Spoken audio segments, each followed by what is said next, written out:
pessoal, nós estamos aí ao vivo, né, pelo Zoom, e começamos a gravar. Então, a gente está de volta pelo Grupo de Caridade Deus e Amor, nessa reunião pública online, e depois nós passaremos pelo canal A Caminho da Regeneração, tá? Para quem quiser ver posteriormente e quem não teve a oportunidade de ver na hora. Então, nós vamos ler a prece inicial, para depois fazermos a prece e passarmos a palavra ao nosso irmão Fernando. Melindre, do livro Momentos de Reflexão, de Francisco Cândido Xavier, pelos espíritos de Emmanuel e André Luiz. Melindre. Combate a tendência ao melindre pessoal com a mesma persistência empregada no serviço de higiene do leito, em que se repousas. Muita ofensa registrada é peso inútil ao coração. Guardar o sarcasmo, o insulto dos outros, não será o mesmo que cultivar espinhos alheios em nossa casa? Então vamos à prece inicial. Vamos agradecer a espiritualidade por mais esses momentos de reflexão, de oração, de palestra, de aprendizado. E, logicamente, os amigos espirituais do Grupo de Caridade de Luz e Amor estão com cada um de nós nos nossos lares e acompanhando direto lá do Grupo de Caridade de Luz e Amor.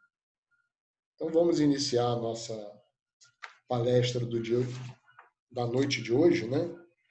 Com o nosso irmão Fernando José de Moura, que vai falar para a gente piedade filial do Evangelho segundo o Espiritismo, capítulo 14, itens 1 a 4. O Fernando é lá do Grupo de Caridade, não, desculpe, da Fraternidade Espírita Bezerra de Menezes. E agora a gente passa a palavra ao nosso irmão Fernando. Então, meus irmãos e minhas irmãs, Jesus nos abençoe. É sempre bom estarmos falando sobre doutrina espírita. E eu só ia pedir ao Paulo, quando estiver faltando 5 minutos, para você me avisar. Tá bom, Paulo?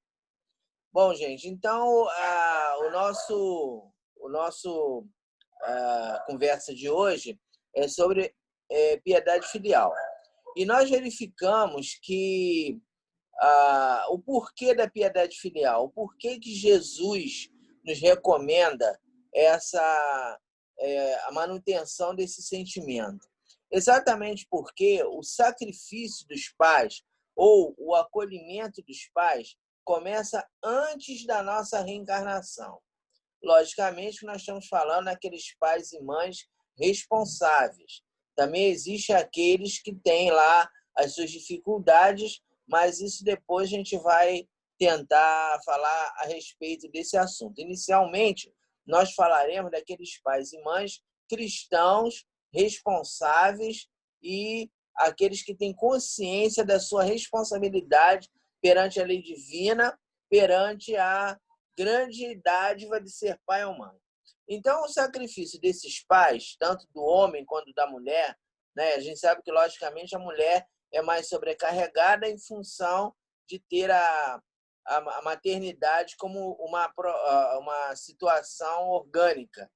Então, tem aquele incômodo da gravidez. Mas esse processo de responsabilidade começa antes de nós reencarnarmos. Então, no livro Missionários da Luz, de André Luiz, ele nos fala que, antes de nós reencarnarmos, os nossos pais, em desdobramento anímico, ou seja, as almas dos nossos pais se desdobram, vão ao mundo espiritual nos conhecerem, nos falarem a respeito dessas deficiências que nós temos, das provas que nós temos, para que possamos executá-las de forma adequada.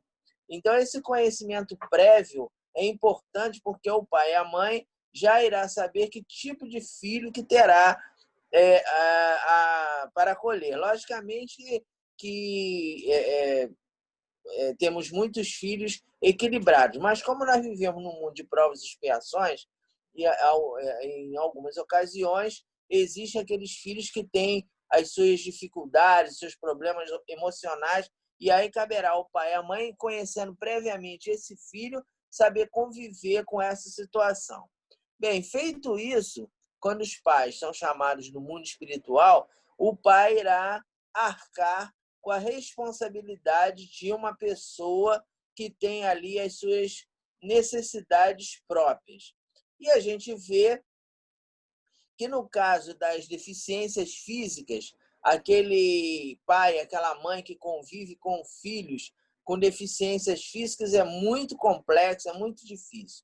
Então, a gente vê os casos de autismo, os casos de epilepsia, problemas psiquiátricos graves, problemas orgânicos de diversas categorias, né? Problemas congênitos, como a surdez, como a deficiência visual, enfim, é uma gama de expiações que o nosso mundo comporta em função de vivermos num mundo de provas e expiações, que o pai e a mãe precisará de todo um cuidado, de todo um carinho para fundamentar uma acolhida positiva em relação a esse filho.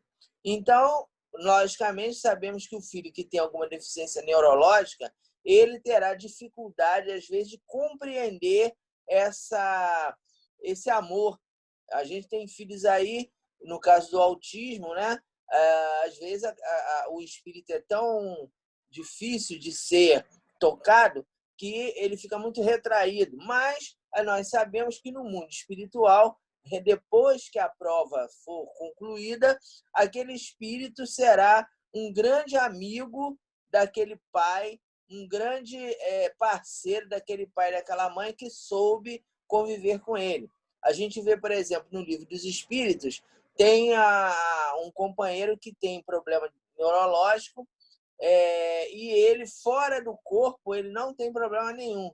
Então, o problema neurológico dele é devido à disfunção orgânica. Ele tem alguns defeitos nas conexões cerebrais que faz com que ele fique naquela situação. Mas ele, fora do corpo, ele não tem aquela condição de deficiente neurológico ou deficiente psiquiátrico. Então, no caso do pai e da mãe que tem esse carinho, esse acolhimento, aquele filho, ao desencarnar na condição de espírito imortal, ele tem o dever de acolher aquele pai, aquela mãe com todo carinho, com todo amor, com a piedade filial. Porque, às vezes, o pai e a mãe, apesar de serem extremamente amorosos, extremamente comprometidos com a paternidade e a maternidade, tem ali os seus problemas de perseguições espirituais, um passado comprometedor. Então, aquele filho fora do corpo, já com a sua expiação concluída, se ele tiver a percepção daquele amor que ele teve, se ele desenvolver a piedade filial, ele já fora do corpo, já com a consciência da importância desse suporte emocional que ele teve, ele será aquele que vai ajudar aquele pai, aquela mãe a se reestruturar. E quando ele continua no corpo físico e o pai e a mãe partem antes, também é a mesma coisa, né? O pai e a mãe serão aqueles irmãos que vão reencontrá-lo no mundo espiritual e futuramente as famílias serão reestruturadas, serão aquele sofrimento maior será superado e eles conseguirão se recuperarem. Então, fica aí o entendimento da doutrina no sentido de que, mesmo o filho que tem deficiência, limitação orgânica, que aparentemente é obliterado, a sua alma imortal, o seu espírito, ele estará absorvendo todo aquele carinho, aquele amor que o pai e a mãe denotam, e ele irá, logicamente, em algum momento no reencontro no mundo espiritual, ele irá desenvolver essa piedade filial, sendo aquele parceiro, aquele filho carinhoso que, em função de todo o amor que foi denotado pelos pais, ele irá retribuir. Temos aquele filho que tem deficiências morais. É aquele filho que, às vezes, é fisicamente perfeito, mas moralmente deficiente. Então, nós temos aí aquelas pessoas que têm vícios. Temos aqueles companheiros que têm deficiências ao suicídio. tendências ao suicídio. E aí o apoio materno e paterno também é fundamental para a superação dessas dificuldades. Nós verificamos, por exemplo, as pessoas que são presidiárias, as mães estão na fila ali para dar toda a acolhida ao filho. Tem até mães que, no caso de essa problemática de não pagar pensão, né, alimentar, a mãe vai presa para o filho não ir para a cadeia. Então, a gente vê que esse carinho maternal e os pais também conscientes das suas responsabilidades, o filho tem o dever de retribuir. Quando chegar o momento da velhice, o momento da doença, aquele filho tem o dever de relembrar todo aquele suporte que ele teve para poder acolher aquele ser que o ajudou na sua ascensão moral. Bem, claro que existem alguns casos de pais e mães irresponsáveis, pais e mães que são aqueles que abandonam os filhos, que não são ou então são ausentes. Mas a gente, ao ler a passagem do Evangelho, fica claro para nós que, pelo simples fato do pai e da mãe permitir a reencarnação daquele ser, isso já é um motivo de afeição que o filho deve ter com ele. O que a gente sabe que o aborto delituoso ainda é uma realidade no nosso planeta. Inclusive, a gente vê aí, ultimamente, essas discussões em relação à mulher ter o direito de dispor do seu corpo da forma que desejar e fazer o aborto do jeito que ela quiser, a hora que ela quiser. Logicamente que a gente respeita as pessoas que pensam assim, mas a doutrina espírita nos alerta em relação à grande problemática que o aborto delituoso provoca tanto para o reencarnante como para a mãe que o pratica. Mas, então, e aí quando a mãe, apesar de ser aquela pessoa que tem lá suas dificuldades com a maternidade, que não deseja ter o filho naquele momento, o simples fato dela permitir que aquele ser reencarne, isso já é um grande passo. E mesmo nesses casos, o filho deve manter o processo de piedade filial.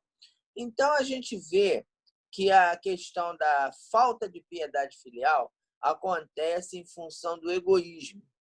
A pessoa extremamente egoísta, que não tem paciência com seus pais idosos, quando ficam necessitados da nossa ajuda, não os abandonam nas casas de repouso, porque, por exemplo, às vezes o filho fala assim, mas eu botei meu pai num asilo maravilhoso, tem de tudo lá, tem todos os recursos, tem o conforto, mas e o conforto afetivo? A você ir visitá-lo, acolhê-lo, envolvê-lo em palavras de carinho e de amor. Então, é um abandono também. Não adianta você só dar a parte material e a parte espiritual ficar deficitária. Outra coisa também é um descaso. Às vezes, o idoso está dentro de casa, às vezes está ali também com todo conforto, mas o que acontece? Dentro da própria residência, o idoso fica ali largado, ninguém conversa, ninguém quer saber. A gente sabe que às vezes o idoso é repetitivo, fala sempre a mesma coisa, várias vezes. Poxa, a senhora já estava perturbando, já está chato, fica toda hora falando a mesma coisa, está esclerosado. Então, às vezes, usa de termos pejorativos para colocar-se contra aquele pai ou aquela mãe. Então, isso é uma coisa que o filho terá que arcar com uma responsabilidade espiritual depois da desencarnação. Bem, e aí outra situação que ocorre também, que está aqui no Evangelho, é a exploração indevida, na qual a gente sabe que hoje, devido à situação do nosso país, tem muitos pais e mães que são os esteios financeiros da casa. Às vezes o filho está todo mundo desempregado na família, o pai tem aquela pensãozinha lá de um salário mínimo, um pouquinho mais, e ele que vai suprir aquela família. Aí, lógico, que a gente não está condenando a pessoa que está desempregada. A pessoa que está desempregada, a gente sabe que a situação está difícil mesmo. Se você, naquele momento, está precisando do teu pai e da tua mãe colaborar o pai e a mãe, né, continuar ali suprindo, isso aí a gente entende. Agora, a questão é, essa exploração indevida que eu estou falando, é você pegar o dinheiro do pai e da mãe, comprar cerveja, comprar cigarro, gastar com churrasco, comprar roupa para você, não comprar para o teu pai. Enfim, o uso indevido que se faz do dinheiro, que aí o idoso fica sendo explorado. Às vezes é aquele negócio de fazer empréstimo na conta do pai, né? Então, uma ocasião, eu estava lá no banco, né? A minha mãe já há muitos anos que... Minha mãe agora está com 95 anos. Mas lá pelos 85, 80 e poucos anos, eu comecei a ir com ela ao banco. Aí eu estava na fila e tinha um senhor na minha frente, né? Com uma moça. Aí ela estava toda carinhosa. Ah, vovô, era avô, né? Ah, vovô, meu querido, não sei o que e tal. Aí quando ele chegou lá na boca do caixa, que ele perguntou se ele poderia fazer um empréstimo, aí o funcionário do banco falou assim, não, o senhor não pode mais fazer empréstimo, já tem 3 empréstimos aqui, o senhor já está com o seu salário totalmente comprometido, mudou totalmente o tratamento. Aí a garota, tá, vovô, vamos embora logo.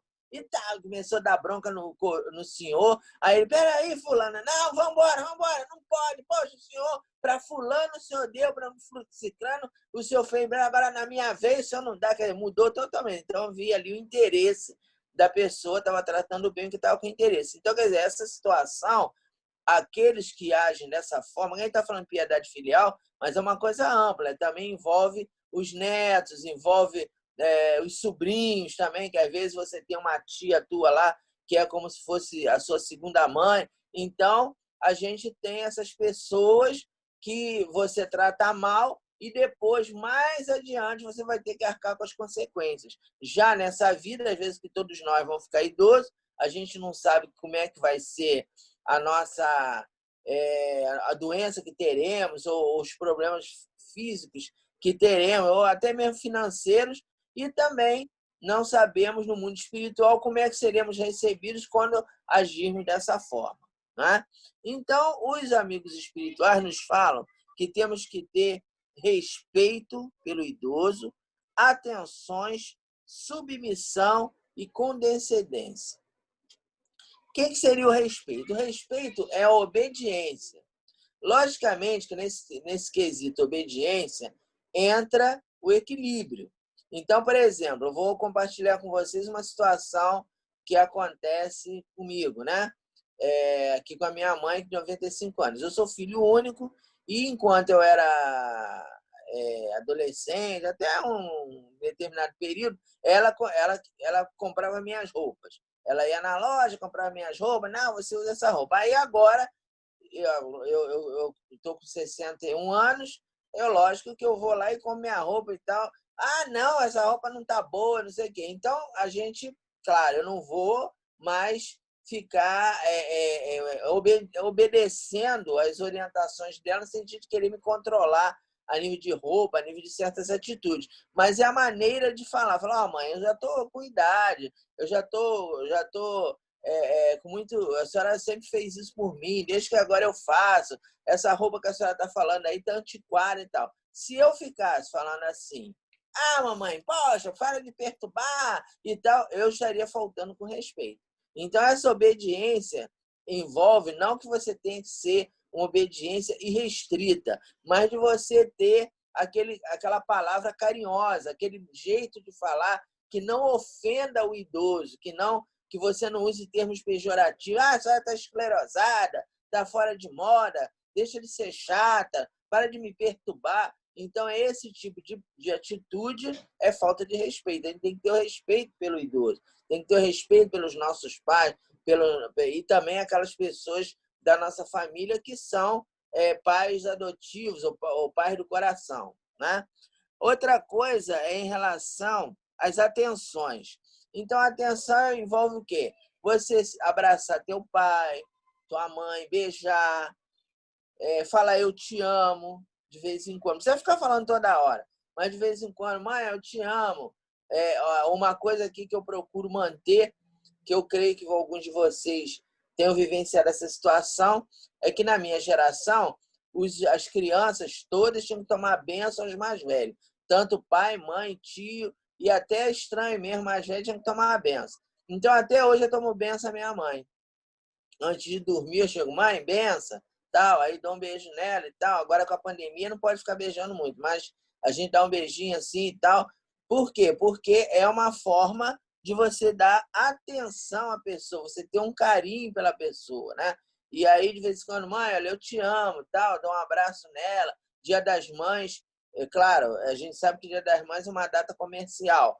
Eu, por exemplo, geralmente eu não fico comprando presente caro para ela, mas escrevo aí alguma coisa, compro uma rosa e tal. Então, essas pequenas atenções fazem parte desse processo de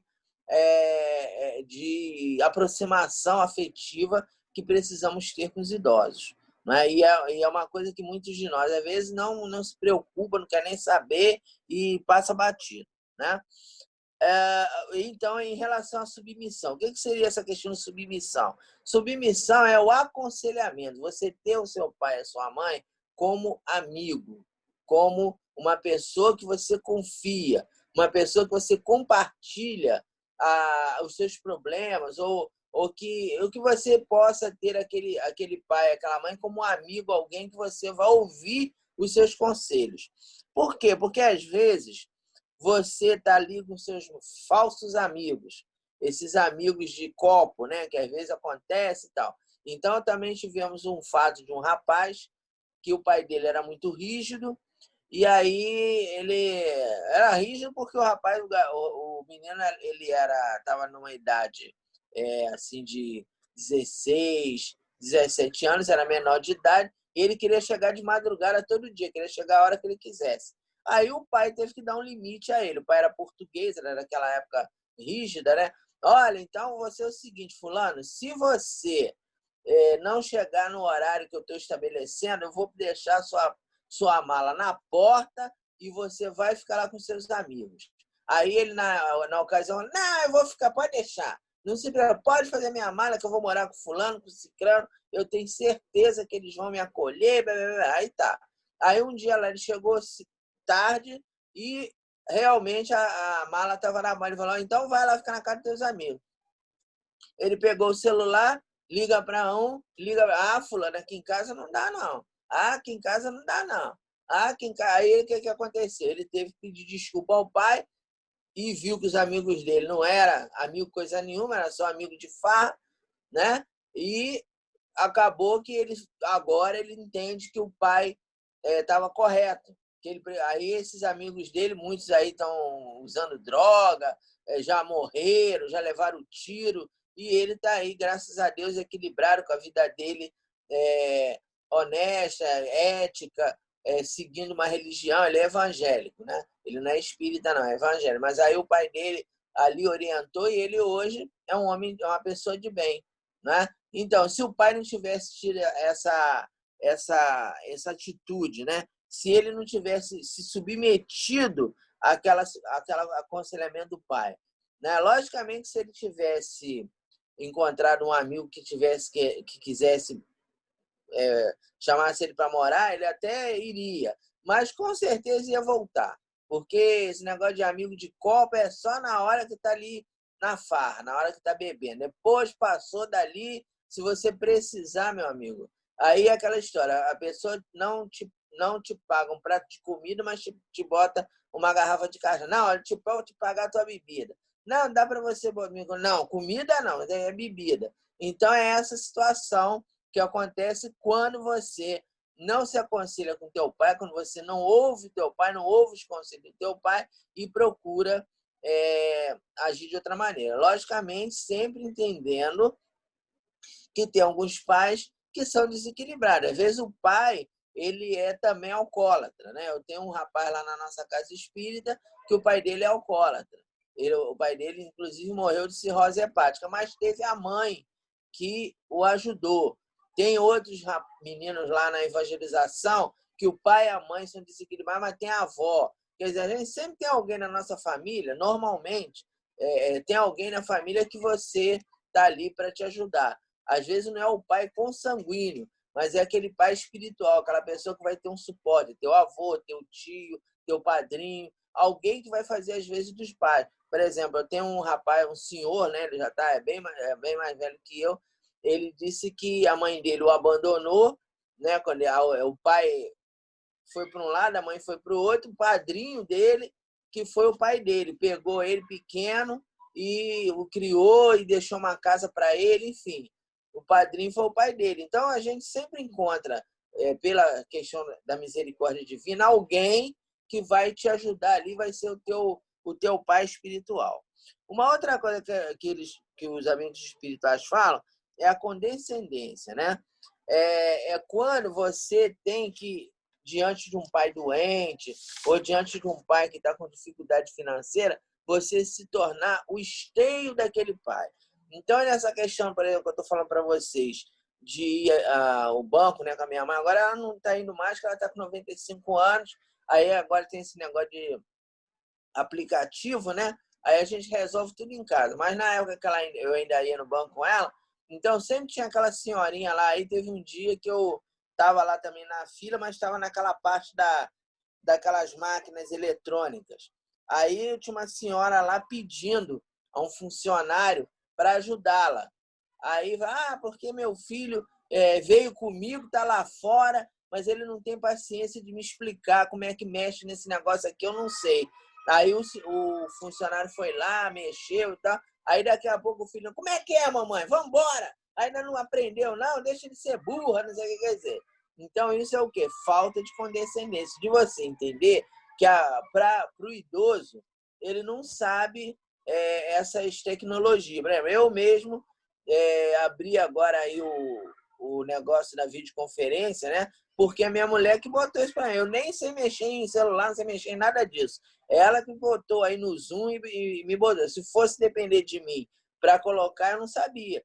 Então, quer dizer, o idoso ele não sabe movimentar essas tecnologias. E aí nós temos que ter paciência. Porque às vezes a pessoa fala assim, o senhor tem que aprender. O senhor tem que aprender. Você não é burro, e tal, aí começa, né, com aquela coisa que a pessoa tem que aprender à força. E às vezes a pessoa não consegue. Então aí a condescendência é exatamente isso. É você ficar ao lado, você ter paciência, você compreender que aquele indivíduo ele é de outra época, de outro tempo, ele não vai compreender determinadas questões que para você é fácil, mas para ele não é. Então tudo isso é a caridade na sua mais ampla expressão. É a piedade. A piedade é o primeiro patamar da caridade. Você, para ser caridoso, primeiro você tem que ser piedoso. Então, a piedade ela faz parte desse processo de prática de vivência da caridade. E a caridade, a gente começa em casa. É com o próximo mais próximo que você começa. É com a tua família, com teu filho, é com teu pai, com a tua mãe, com teus sobrinhos. Porque se você não consegue ser caridoso em casa, não adianta na casa espírita você ficar chamando os outros de irmão, meu amor, dando beijo em todo mundo, porque você chega em casa e você tem uma atitude inadequada. O Richard Simonetti, ele tem uma passagem que nos esclarece bem essa questão da falta de piedade filial. Ele relata naqueles livrinhos dele, naqueles livrinhos que ele tem, que conta aquelas histórias, né? Falando de uma coordenadora de mocidade de uma casa espírita, que lá na casa espírita era maravilhosa e era amiga de todo mundo e tal. Aí ela ficou um tempo afastada. Ela sofreu um acidente e ficou um tempo afastada. E aí os seus evangelizandos quiseram fazer uma surpresa para ela. Era aniversário dela. Eles fizeram um bolo, compraram salgadinho e tal, e falaram assim, vamos visitar a fulana e vamos fazer uma surpresa. Não vamos falar nada que a gente vai, não. Aí eles foram chegando na casa dela, era uma casa, né? Era casa mesmo. Aí ela, da rua, eles escutando a moça aos berros com a mãe. Né? Não sei o que, aquela briga, aquela coisa toda. E a senhora tentando acalmá-la. Não, a senhora, cala a boca, não sei o que e tal. Então, Como é que é essa situação? Aí, o que eles fizeram? Eles deixaram tudo na porta e foram embora, porque viram que ela, em casa, era outra pessoa. Então, a gente tem essa... Vocês viram aí a página do nosso irmão do Paulo falando sobre os melindres, né? Então, melindre é o quê? Exatamente quando a gente, por uma pequena ofensa, você fica com raiva, você começa a brigar com todo mundo, começa a ofender todo mundo. E quando é com teu pai e com a tua mãe, pior ainda. Porque quantas vezes teu pai e a tua mãe teve que ali conviver com as suas malcriações, conviver com as suas dificuldades, quando você ficou doente, quem é que estava ali do teu lado, na escola, na hora de... Agora, por exemplo, nessa época da pandemia, né? Você está ali com teu filho ensinando ali do lado, agora não tem mais o professor, está distante, né? O ensino é distante, aí você senta do lado para ensinar, para esclarecer, e depois que cresce, ei, não interessa, eu me fiz sozinho, eu não preciso mais de você, não interessa, não se mexe na minha vida. Então, isso aí é uma atitude descaridosa, né? Bom, e aí o que acontece? Os amigos espirituais também, eles falam que nós temos que atender aos nada supérfluos. Os nada supérfluos. O que são nada supérfluos? Nada supérfluos são aquelas pequenas gentilezas que nós fazemos. Então, a gente vê que, às vezes, tem pessoas que pegam roupa usada e bota para o pai e a mãe usar e ele fica usando a melhor roupa, né? Ele come a melhor comida. A gente vê, por exemplo, tem uma história também, uma história na evangelização, que fala sobre um senhor que ele tinha Parkinson. E aí ele deixava o prato quebrar. Aí a filha dele fez um prato de madeira, comprou um prato de madeira e falou assim, olha, o senhor vai comer nesse prato e lá no seu quarto. Porque o senhor só vive quebrando as coisas, fica lá no seu quarto. Aí o senhor, né? Ele começou a fazer isso, e aí o filho falou assim, mamãe, por que o vovô não pode comer aqui na mesa? Qual é o problema? Aí a mãe começou, não, é porque tal, teu avô tá deixando agora. Aí o garotinho falou, então eu vou comer com ele lá no quarto dele, que ele tá muito sozinho. Eu tô vendo que o vovô tá triste. Eu quero que ou o vovô come aqui na mesa, ou eu vou comer todo dia lá com ele. Aí a filha se tocou, né, que ela estava errada, e trouxe de novo o pai para comer na mesa, no prato. Aí comprou um prato mais simples, né, de plástico, uma coisa assim, não de madeira, aqueles pratos de madeira. Comprou um prato lá mais simples para ele, de plástico e tal, mas o acolheu novamente no seio familiar. Então, isso é o quê? São os nada supérfluos, né? É aquele negócio, você, mãe, tomou remédio, está sentindo alguma coisa? De noite, né? Minha mãe levanta muita noite para urinar. Mãe, tá tudo bem? Está sentindo alguma coisa? Está passando mal? Ir ao médico, né? A gente vai ao médico com idoso também. Às vezes tem gente que larga o idoso para ir no médico sozinho. Bom, vamos agradecer a palestra do nosso irmão Fernando José de Moura, que gentilmente aceitou o nosso convite, lá da Fraternidade Bezerra de Menezes, Fraternidade Espírita Bezerra de Menezes, né? E agradecer a Márcia, agradecer a Bárbara, a Silvânia e a Leni, que participaram da reunião, né? E vamos agora à nossa prece final. Vamos lembrar dos nomes da Natasha Vilela Damasio, da Natália Vilela, Robin Torres Correia, Flávia Malagoli Barreto, lá da Holanda, também dos desencarnados Laura Dallagnol, Ana Lúcia Mourão e Aparecida Marques. Então vamos elevar o pensamento a Deus, pedindo força, pedindo a proteção desses amigos espirituais para que estejam conosco.